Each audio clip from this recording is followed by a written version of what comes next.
What is up, everyone? Welcome back to Lex Alexis. Today we're going to talk about the championship review for match day 18. We've had a lot of dramatic results happening for the top and the bottom of the championship. We've also got some midweek predictions as well. So in the second part of the video, I'll be predicting my midweek games. Make sure you comment your predictions in the comments down below. On Friday score predictions videos, we'll see the update of the predictions league as well, which is something to look forward to. But if you guys like what you see, please give the video a like. It just tremendously help the channel. Let's aim for about 20 likes if that is possible, guys. Please also hit the red subscribe button. It does really help the channel. Let's try and push to 1,000 subscribers as soon as we can. And please share this channel to as many people as you can. All of that helps. Without any further ado, let's go on and talk about what I thought about this weekend's games.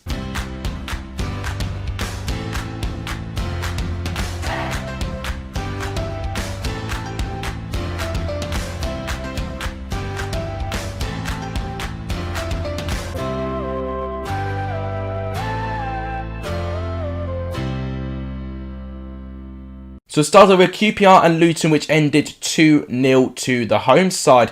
In general, I think it was slightly on the edge of QPR based on the chances they created, but Luton Town, looking at the stats, were incredibly wasteful. And I think what Luton will be disappointed is the ease that QPR had with their goals. I mean, their first goal was a simple counter-attack from a Luton corner, actually. A long looping ball, finding Chris Willock and looping it over Sluga. I think Sluga will be a little bit disappointed as how the goal went in the end. And Charlie Austin with the second goal. It was headed by Jimmy Dunn, and of course, Charlie Austin heading that ball into net, which made it 2-0. And QPR in general this season, I have been impressed with their consistency a little bit, and they're still in the top 6 as of this game as well, which is good signs. With Luton Town, they have been a bit inconsistent lately. They're winless in 3, and their away form has not been as strong either. They definitely need to try and bounce back as soon as they can. Then to Bramall Lane, which we saw a 0-0 draw between Sheffield United and Coventry, but I'm very surprised that neither one of these teams scored.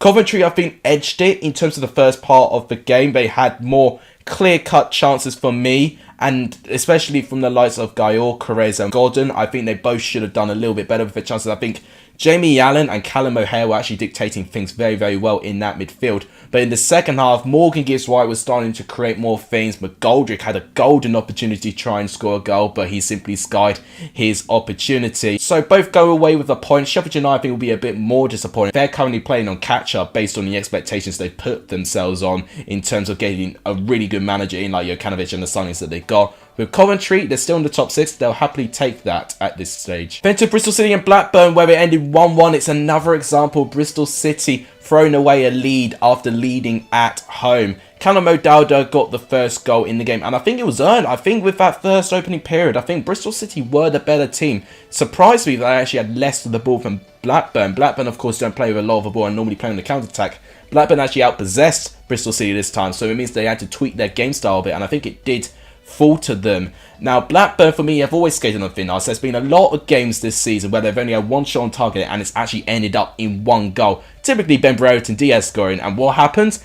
Exact carbon copy. I mean, Ben Brereton Diaz did a goal disallowed for offside, but he didn't miss this shot. But Thomas Callis will be disappointed. He basically dives like a salmon trying to head the ball away. I don't know why he doesn't boot it away, but he heads the ball pretty much straight to Ben Brereton. He runs through clean on goal. He shoots it past Bentley, rifles the top of the net to make it 1-1. It'll be a very disappointing defensive mistake. And Bristol City need to avoid these moments because apart from that, Bristol City look really, really good and actually I think deserve to get more out of this game. With Blackburn, they are skating on thin ice a little bit. I think they do need to create a bit more, but they would happily take this point based on what they're doing this season. Then to Craven Cottage, where we see Fulham winning by 4-1 against Barnsley. Poya Asbaghi's first game in charge. It was definitely a cruel game to be given him his first game in charge for. And looking at the game, it was pretty one-sided, I've got to be honest. And the scary part of it is, Fulham could have even scored more. Mitrovic scored his 21st goal of the season in 18 games to make it 1-0. And then goals from Carvalho, Neeskens Cabano and Harry Wilson basically killed off Barnsley. Fair play to Barnsley getting one goal though, Woodrow hitting the woodwork and Adebayo getting the equaliser to make it 4-1. But also, Fulham hit the woodwork themselves twice, and Carvalho missed the sitter of the season so far. Have a look at it here. So it was a 2 versus 1. Mitrovic goes very unselfish, actually, giving it to Carvalho. I think it was Styles trying to run back.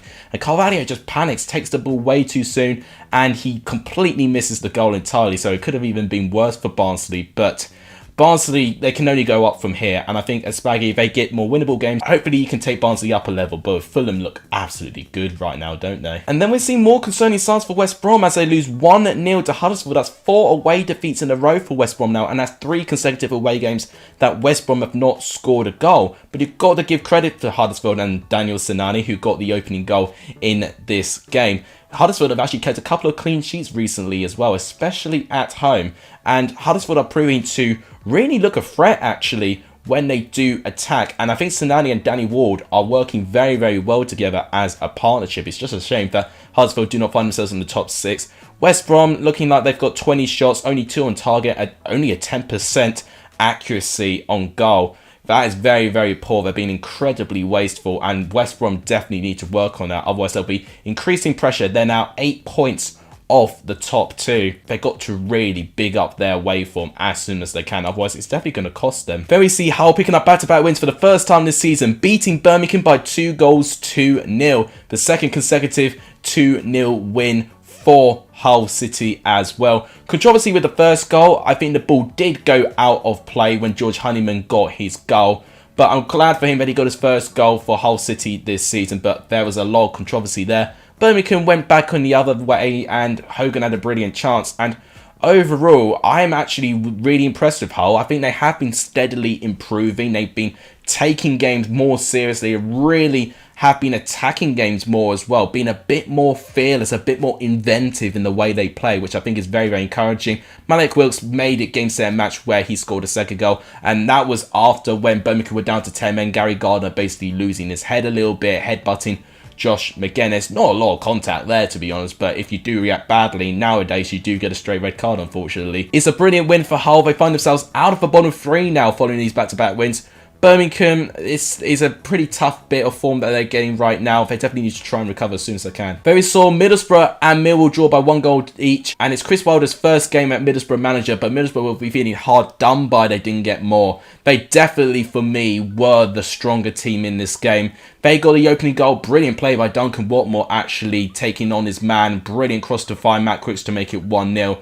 The equaliser for Millwall, I think, was very controversial. Was there foul by Mason Bennett on Paddy Manere in the build-up to the goal?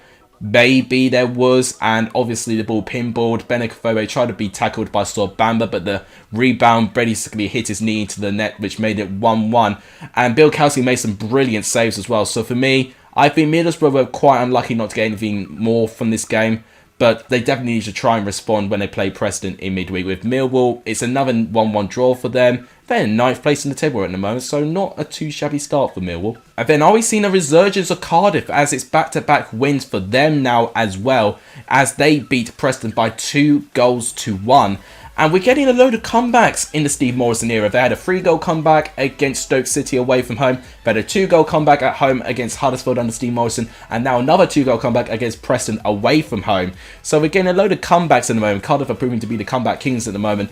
Game of 2 halves. Preston had the first goal. Sean Maguire with the first goal. And for me, Preston actually looked rather good, actually. A typical Preston home performance. Pretty comfortable. But then Cardiff really went all guns blazing. They hit the post very, very early on in the second half, and within minutes later, Mark McGuinness gets the equaliser, and then of course James Collins gets his first goal for Cardiff, and both goals were from corners and set pieces, which is very disappointing. And I'm hearing a lot of Preston fans being unhappy with McAvoy so far this season, and could even have his future decided based on a midweek game against Middlesbrough. So this might be a very important game for Preston. With Cardiff, I think it's definitely good signs. They just need to try and keep this consistency and try to lead games. With Reading and Forest, they drew by 1 goal each. I think it was deserved if you look at the stats. 12 shots to 13, 6 shots on target to 4 there, and 5 corners to 4. It was a very, very tight game. Forest took the lead, brilliant individual quality by Philip Zinckernagel to skip through from the midfield and transition just outside the D and just to completely rifle a shot past the reach of Southwood to make it 1-0 to Nottingham Forest. But Forest didn't really kick on to me. I think since the goal, it was pretty much all Reading for having most of the chances, while Forest weren't really down and out yet. It was pretty much Reading, the team who were asking the questions, and Forest didn't really deal with them well for me. They got the equaliser Reading from a corner, John Swift finding Scott down to make it 1-1, and for me, I think it was an earned result.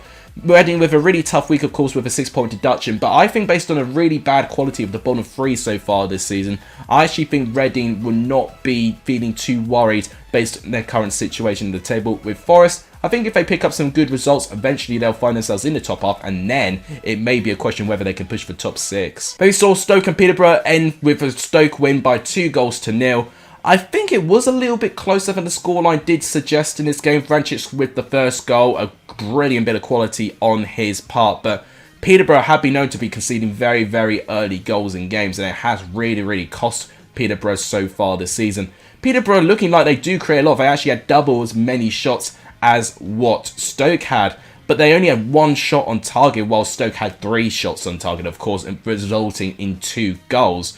So for me, Peterborough definitely need to be a lot more clinical and actually definitely test their opposing goalkeeper. That's been a really poor side of them. Another red card in the game. Sam Sturridge got sent off by basically losing his head with Josh Knight. I think once again, if you lose your head, you are going to get sent off, unfortunately. Tyrese Campbell ended the scoring. Basically, Peterborough overcommitting. Tyrese Campbell winning the ball back 1-on-1. Scored that, which made it 2-0. And Stoke find themselves only 1 point behind West Brom now, which is an exciting time for them. With Peterborough, they do need to recover. They're in the bottom 3 now. They need to really improve their waveform. Then we saw Swansea and Blackpool draw by 1 goal each. Joel Pirro, for me, has scored the best goal this weekend so far. Brilliant pass by Olivier Litcham and a brilliant strike by Pirro. You know, I think he just really wanted a shot on goal, and it was a brilliant attempt on goal. Brilliant technique to make it 1-0 to Swansea. And I think they were well earned for their need, actually. You know, they had a lot more of the ball. They really tried to limit Blackpool, but I did know there were not going to be many goals in this game. And this is the only game we've seen so far where both teams have failed to have at least 10 shots in a game. But Blackpool did manage to get an equaliser. But for me, didn't really carry a threat. It was a bit against the run of play. It was a corner. Bender couldn't really punch the clearance, so unusually poor goalkeeping on his part. Keshi Anderson basically collects the ball and smacks home the rebound to make it 1-1. A bit of a snatch and grab point for Blackpool, but they'll take it. With Swansea a bit disappointing, otherwise they would have really definitely cemented themselves in the top 10. And then we saw undoubtedly my result of the weekend. Derby 3, Bournemouth 2. I mean, I did say it would be a typical championship result if Derby win this game, and they did do that. I mean, I probably should have backed them based on the fact that Bournemouth not beaten Derby in over 6 meetings. Derby just have something that Bournemouth can't cope with, and that's grit and determination. Their first goal came from a set-piece corner. Corner comes in, Jason Knight unmarked, 1-0, and I thought, okay, maybe we will see a shock on our hands. But then a moment of madness by Kelly Roos, passing out from the back with Curtis Davies, a poor touch on the goal kick. Jaden Anthony collects, and despite some best efforts to defend it, he scores a rebound to make it 1-1.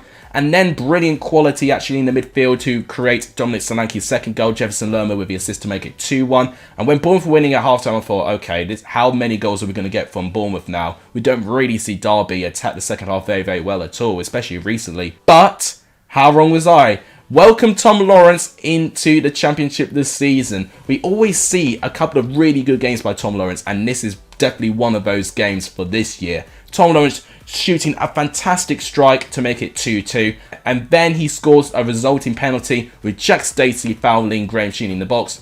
I think I am leaning towards a penalty based on the two coming together. Tom Lawrence straight down the middle, 3-2, and Derby held on for the 3 points, and now they're on 0 points. They've now matched their deduction. They are 15 points of safety when you look at the bigger picture. They're going to need to have promotion for me if they're going to survive for me, but a brilliant win for them. It'll be interesting hearing Wayne Rooney's position as manager following for what's going on with Manchester United at the moment. In terms of Bournemouth, it's now 2 defeats and 3. They definitely need to try and make sure, but they do not lose too many more games. So there you have it, guys. This is my review. This is what the championship table is looking like. So Fulham and Bournemouth are in the top 2.